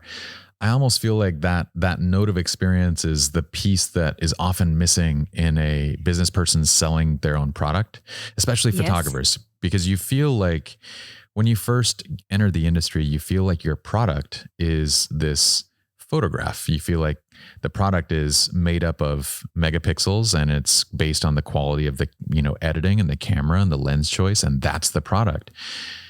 And from a consumer standpoint, any photograph that I look at, those are the last things that I think about. From a consumer standpoint, every photograph that I look at is about the experience of what was in the photograph. And if it was shot on an iPhone, but I remember what that experience was, that means more to me than anything. And that's where I feel like your education bridges that piece better than anything that I've seen. Well, here's the thing. To me, I think the most important thing is connection. Like, I technically wasn't a great photographer, but connection is more important. I think connection trumps technique. And you get connection in an image and people are spellbound by it. I was actually at an expo once with my whole business on display, and I had probably 10, 30, 45s mounted, large portraits of girls' faces. And there were 3 other photographers in that room. And at the end of the day, this girl came up to me and she said, I've taken my time to look through every photographer on this floor, and I come back to you. And I smiled at her and I was like, awesome. Like, she picked me out of 4 other people. She picked me. So I looked at her and I said, why did you pick me? And she said, it's the way they're looking at you.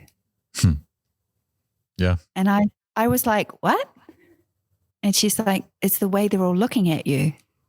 Like, every portrait had something in the eyes that made her go, they think they're the most beautiful woman on earth in this moment. Mm-hmm. Like, they are in their full light. And I was like, I had out of focus shots. I had cropped hands. I had, technical things that you could pick, but I will win every time with connection. Yeah. Right. That's the piece that is why Sue Bryce will get paid thousands of dollars to do a photo shoot, and it has nothing to do with the camera that she's using. Yeah, or just technique or just lighting or anything like that. In fact, I always wanted to be more than that. I wanted to hack as much as I could so I could say, I built $1 million business on a 10D that didn't shoot RAW. The first year I bought a 20D, and the second year I bought a second 20D with a kit lens, 24-105 kit lens. First 3 years, that's all I owned. Yeah. And for context, that today would be like starting $1 million business with a Rebel $500 camera, basically. Or a Rebel, like a T Rebel 6 or something, like a T6. An entry level something. Yeah. That's so I was like, I get it. Like, I didn't have a wardrobe. Now I have 700 dresses. And I think people think they need to own 700 dresses. And I was like, I didn't own an article of clothing before I started teaching. Yeah, it all goes back to that. What I think that male-female argument really draws down to is relatability. And I think people have a hard time, and you see it like not just in the sexes, but also in the gear that we use. The number one question, the number one question, what is it? Well, about gear? Yeah. I mean, not necessarily for people that know you, but knowing you as a professional photographer, the first thing that people are generally going to ask is, what camera do you have? What camera do you shoot with? What gear do I need? And so I think when people see you're a woman, they go, I can relate to that because that's what I am. As a guy, for some reason, there's this lack of creativity of like, okay, you can still do the exact same thing. Same thing when it comes to like gear and lighting equipment. If you use Pro Photo, people are like, oh, but I don't have Pro Photo. Well, look, dude, get a little bit creative. Like, you can use whatever you want in its place. The technique is what kind of matters and the experience that you're delivering. That's not true. Pro Photo is definitely the best. I love Pro Photo. I love Pro Photo stuff. For sure, the experience of using it is dramatically different. But the purpose is like, I don't know. It's odd because we are trying to be creatives, and yet it feels like as human beings, we lack this ability to like put ourselves in other people's shoes unless they can directly relate to us. Right. Yeah. Empathy. Right. Yeah. Empathy is emotional mastery. So is social skills. So is self-awareness. And the ability to, I guess, as a business owner, one of the hardest blocks I see with my students is people that come in with very low social skill that are trying to make this work. That's and difficult. I know that they have to move a mountain because they've got to become likable and a little bit easier to talk to. And so that's probably the biggest challenge. And you think it's mastering your camera. Yeah. No, that takes dramatically more time and effort than mastering a camera. Yeah. Practice. What do you say to those students that come in? Like, it's difficult to point it out because it's almost offensive. I'm offensive. I say it like this. So when I say like, you need to folio build, so you need to do some free shoots. And if they go, I can't even get anybody to do a free shoot. And I'm like, honey, if you can't do a free shoot, selling it's going to be a big problem. So I tell them right from there, if you are stuck here, we need to discuss this. And it's not about photography right now. If you can't give this away for free. Yeah. How on earth are you going to sell it? And that's usually because you find that they lack the social skills. Yeah. Talk to people. My mentor, I don't know if you happen to know John Solano. He was one of the most instrumental people in my life in terms of wedding photography. But one of the things that he said early on, he's like, because I came in and I was assisting him and third shooting for him when I knew nothing.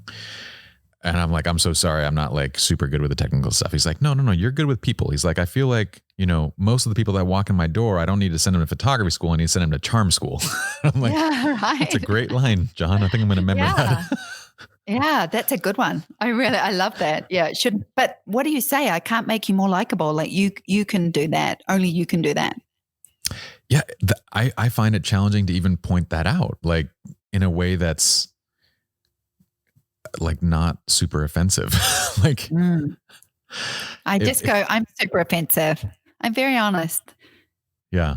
Well, and I kind of feel like if you don't say it, the truth of it, then people just keep bullshitting themselves like that. This is a lie. You can reframe this. Like, That's true. I'm gonna take another one from your book here and I often say, if I'm online, I'll say, I'm going to hold my hand up on the camera. I just want you to run into the screen. Like, I can do this. Do you want? Say again. There you go. Lined up. Go for it. Just run straight into it. Like, wake yourself up. I was just on my group this morning and I was like, one of my students was like, I only hit 75,000 and I was supposed to hit 100,000. So I guess that's close enough. And I was like, yeah, except for 25 grand. And she was like, oh, well, and I said, well, wait, what's your average sale? And she was like, oh, it got down to $1,200. And I said, well, you did 75,000 with a $1,200 average. I said, that's 84 shoots a year. And you failed by 25. So what did you do wrong? Oh, I didn't do anything wrong. Yeah, you did. And so we went through it and we worked out what she was doing wrong. And she responded and said, I hate that you're right. And I was like, you pay me to mentor you. Like, I love it because even when I'm right. But you're likable even when you're feeding like this direct like critique. Oh, no. Pie. Sue, you are Okay. Do we agree to disagree here? No, let's be honest. I'm not a likable person. I do things that are not likable. I'm a stressed out individual. I can apply pressure and I can also be very rude, which I've had to learn as an American culture. Interesting. I was too direct in emails and people said I was offensive for the first 8 years. So I had to learn things that were just socially and culturally a little bit different than how we speak to people and how we operate. My students definitely know that I do some virtual slaps and some butt kicking, but they're up for it. I guess what I'm saying is, even if you slap me, I would still feel like it was a slap that came with love. Oh, good. Yeah. It is all given with love. All slappings are given with just intense love. Intense love slappings.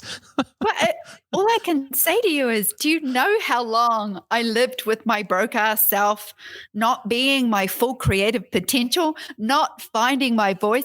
Do you know how many years I wished I could just speak on a microphone but couldn't?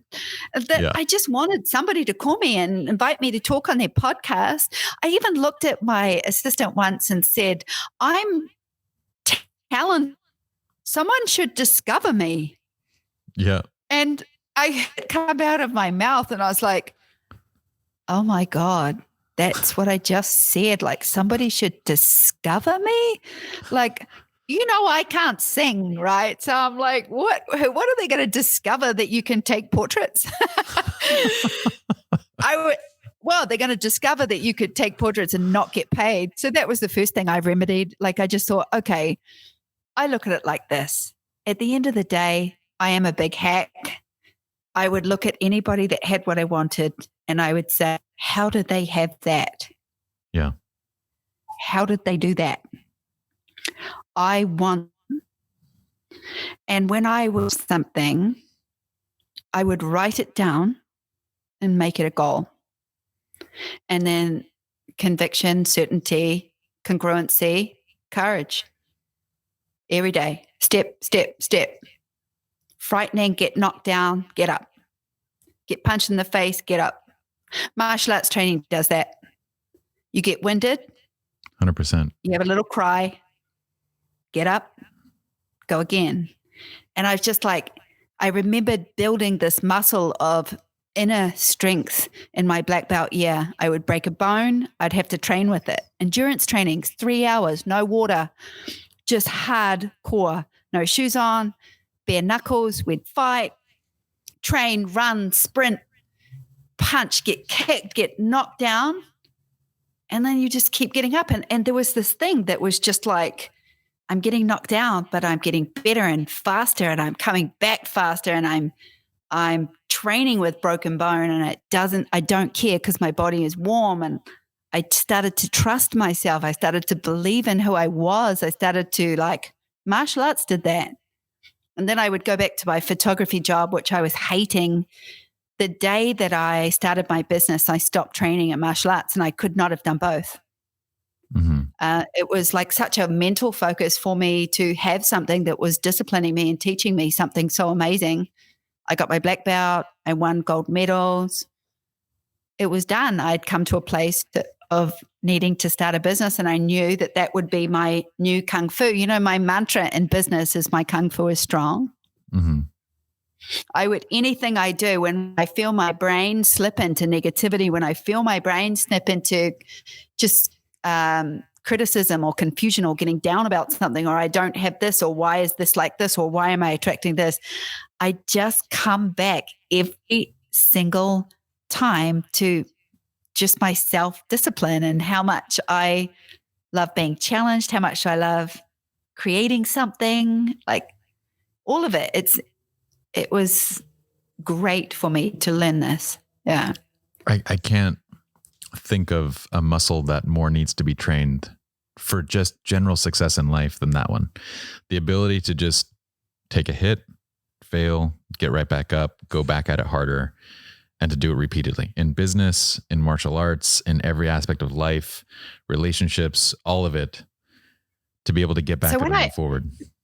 When you physically train for something, you're physically getting stronger and better, right? And like kata, for instance, or kumite, is pretty hardcore. Yeah. At the end of the day, you are doing it, but you need to get better. Yeah. Like I remember doing my kata and being good, but not winning the division. And then I watched the girl who won the division, and I was like, I need to be stronger. I need to be faster, and I need to be more flexible. Like in my head, I was just like, I know what she's got. And I came back and I beat her. And I just, to me, it was like, work out what your weakness is, stop lying to yourself, face it and go for it, because it's really smaller than you think. And once you really face it, you're unstoppable until you hit the next glass ceiling. Yeah. That stop lying to yourself piece is difficult. I almost, I'm at this point too hard on my kids, but I feel like this softening of culture in general is occurring everywhere around us. So I'm extra kind of strict and hard on my kids because I don't want this softening of failures. If you fail, own it. It's not the excuses that you put something on. It's not the fact that you don't have the right lens. You didn't, fail in your business because you made one bad decision. You failed because multiple things, and you're people can't take ownership of those things and say, I failed. Let me identify, address, and get back up. And they instead look at it kind of like that student who's like, I didn't do anything wrong. Like it's just one of those years. Like, yeah. But that's such an important skill to like, and it feels like culturally we're training each other to just be like, you didn't fail. You did your best. And so your best you're familiar with bringing it into the light, right? And I know the term, but is there... Right. So to me, whatever I was confronted with, I simply had to bring it to the light. Yeah. So that is naming my failings. Yeah. I Saying it out loud. can't sell my work. Mm-hmm. I don't know why I can't sell my work and my boss could sell it for $7,000. Yeah. Now, before that, I had every excuse.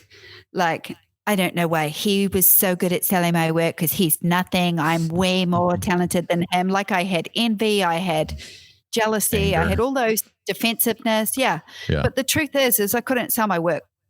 So I started to bring my faults into the light and then making them super obvious to the people around me. This is what I'm struggling with. This is my focus. This is my goal, and I'm going to break through it. Like everything to me was just, I identify this weakness and I'm going to smash this. It might take me 3 days. It might take me 3 years. It might take me 30 years. But I identify this as my weakness. That's the strongest thing you can do in business. I agree. My friend, I love every time we get to have these conversations. I wish it were more than once every 5 or so years. Well, call me next year, Pi. We'll see how we're going. Well, let's make this an ongoing conversation. So with the next big thing that you guys launch, let's bring you back here. We'll talk about it. We'll catch up more. And sure. This has been incredible. You are seriously, I know I'm in good company, and a lot of people will say the same. You are one of our favorite human beings, an absolutely incredible example. And we love everything that you do. Awesome. Thank you so much. You guys are amazing. And it's just what I've enjoyed the most is building relationships in the industry. Also, and I think a lot of photographers, maybe it was because I was an instructor that I got to meet all the other instructors in the industry and all the other podcasters and all the other creators of education. And it's a really amazing ecosystem to be part of. There's not many of us. And the fact that most of us are friends and could call each other at any time and talk, I think is pretty cool. I agree. There's enough to go around.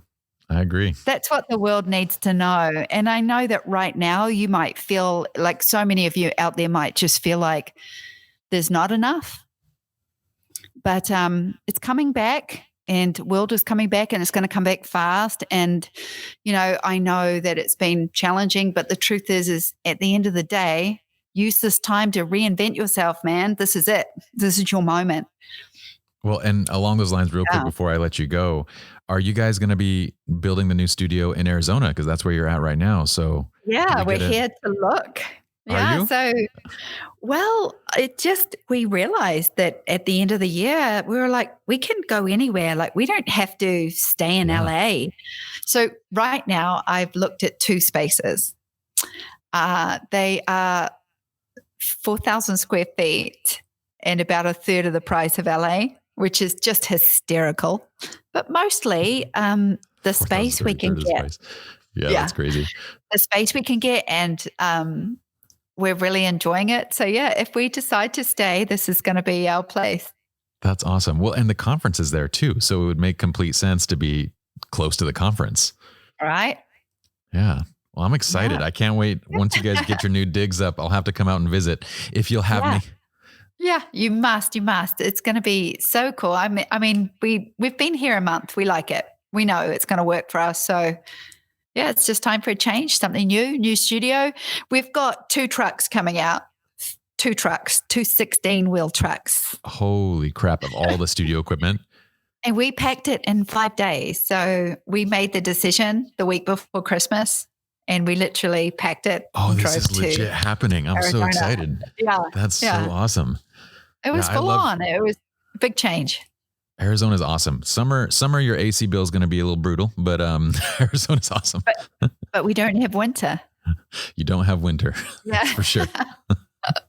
So it's a tough summer, but That's awesome, Sue. I'm so excited for you and George and everything you guys create. So thank you so much for being on here, and we'll have you back soon, hopefully. Yeah, that's great. Talk to you soon. Thanks, everyone. Bye.